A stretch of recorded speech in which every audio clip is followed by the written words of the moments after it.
Bismillahirrahmanirrahim. Kita mulai pertanyaan yang pertama dari @fa_khafifah. Subhanallah, subhanallah. A 00. Banyak banget A-nya.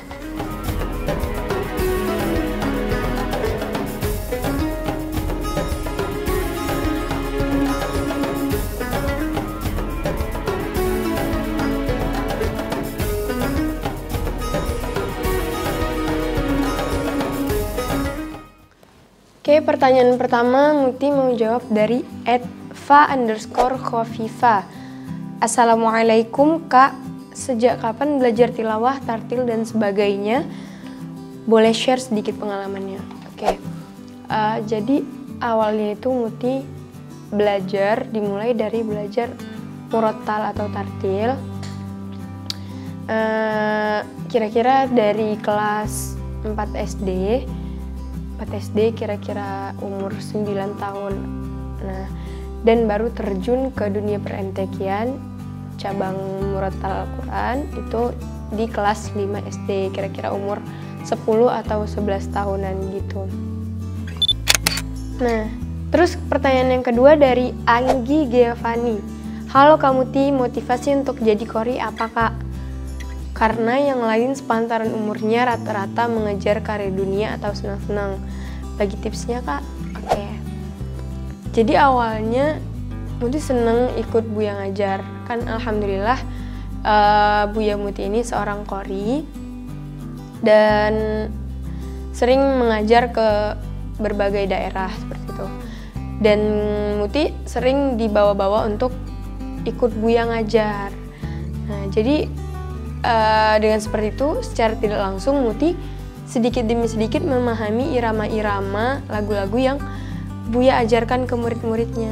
Nah, dari situlah awal mulanya dan kemudian menjadi motivasi bagi diri Muti sendiri. Kayak semakin kesana semakin asyik belajarnya, semakin kesana semakin asyik sampai sekarang ini. Jadi intinya sih untuk kalian jangan pernah lelah untuk belajar dan mengejar keberkahan dari Al-Quran. Karena Masya Allah Al-Quran ini semakin kita pelajari, kita semakin ngerasa asyiknya bersama Al-Quran itu sendiri. Oke, pertanyaan yang ketiga dari @cd97. Siapa yang paling berperan membuatmu bisa baca Quran? Nah, yang paling berperan tuh kedua orang tua ya, kolaborasi antara Umi dan Buya. Jadi dasar-dasarnya itu dari mulai alif-alif sampai khatam Al-Quran itu diajarinnya sama Umi. Terus setelah mampu membaca dan mahir, baru diajarkan oleh Buya tentang irama-irama lagu-lagu murattal, mujawad dan sebagainya seperti itu. Oke, pertanyaan keempat dari @mhasbi_asidqi. Assalamualaikum, bagaimana kabarnya Kak? Alhamdulillah sehat. Saya di sini ingin bertanya kepada Kak Muti, apakah ada impian untuk mengikuti kejuaraan qori atau qoriah internasional? Terima kasih. Oke. Setiap qoriah tentunya punya impian untuk bisa sampai ke ajang internasional. Nah, begitupun Muti. Jadi selain sebagai kompetisi, jadi ajang internasional itu bisa juga sebagai wadah untuk kita bisa mendapatkan pengalaman dan pelajaran serta pertemanan. Jadi kayak untuk nambahin pengalaman, menambah wawasan juga, sebagai motivasi juga untuk kita agar lebih semangat mempelajari dan memperdalam Al-Qurannya gitu.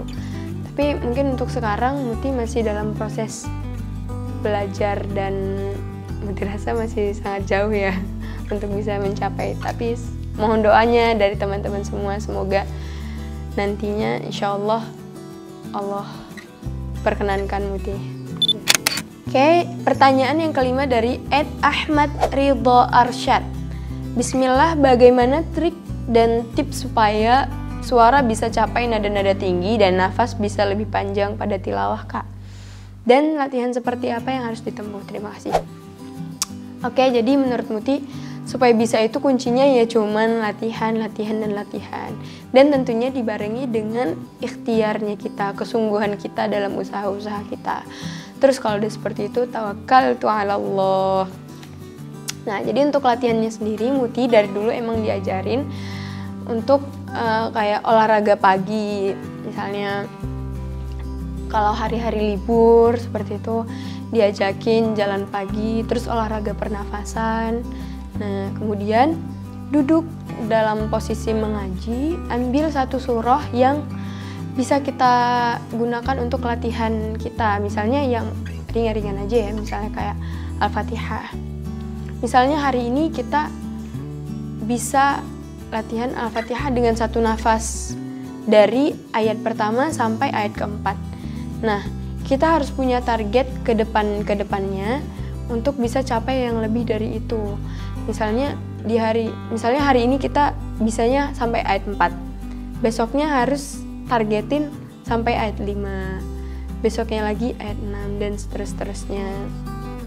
Nah, untuk capai suara tinggi itu seperti itu juga, tapi mungkin hubungannya ke nada. Jadi misalnya hari ini latihannya pakai nada di do.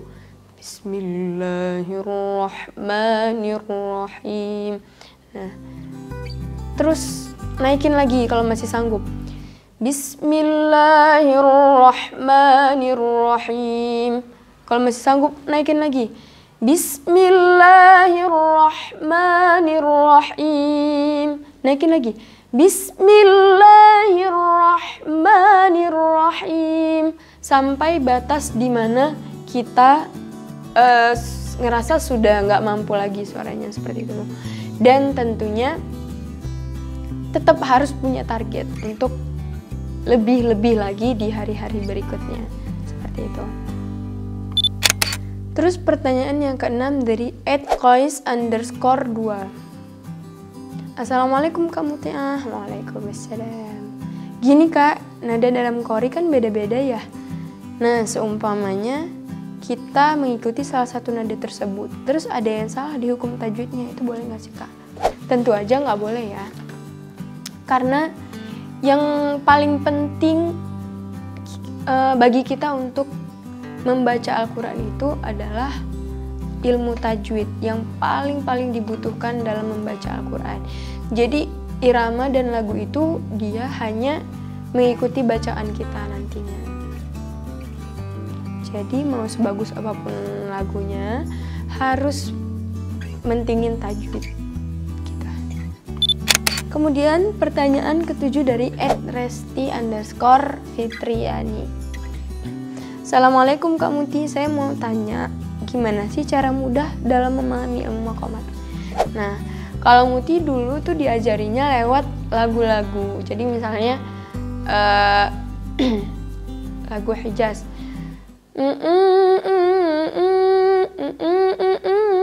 Gitu. Jadi ada lagunya. Misalnya lagu Hijaz.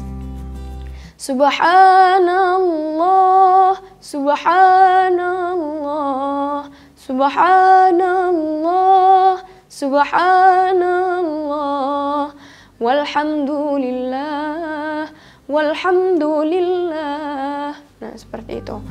Jadi dari lagu itu kita bisa nyocokin. Misalnya ada orang baca dengan nada seperti itu. Dede, de, de, de, de, de, de, de.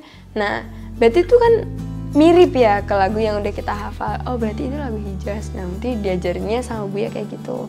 Tapi kalau misalnya di IIKI, itu kita diajarin lewat tausyih. Jadi, misalnya lagu Hijaz ada tausyihnya. Ya wardatan wastarriyadi mudillatan. Nah, seperti itu. Jadi tinggal nyocok-nyocokin aja, lebih gampang gitu. Seperti itu kira-kira. Oke, pertanyaan yang terakhir dari @gaming_AAAAA00. Banyak banget A-nya. Assalamualaikum kak, apakah orang yang tidak bagus suaranya bisa belajar tilawah juga seperti kakak? Ya pastinya bisa banget ya, bisa banget.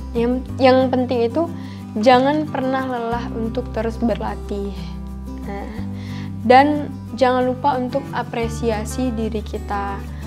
Nah, misalnya kita ngaji nih, terus kita ngerasa sendiri suara kita nggak enak. Jangan bilang, ih nggak enak males gitu. Jadi kita harus apresiasi, walaupun menurut kita suaranya jelek, harus apresiasi. Kayak, alhamdulillah hari ini udah bisa ini ya, mudah-mudahan besok bisa lebih lagi gitu. Karena apa yang kita omongin kan jadi doa juga buat diri kita sendiri, seperti itu. Oke guys.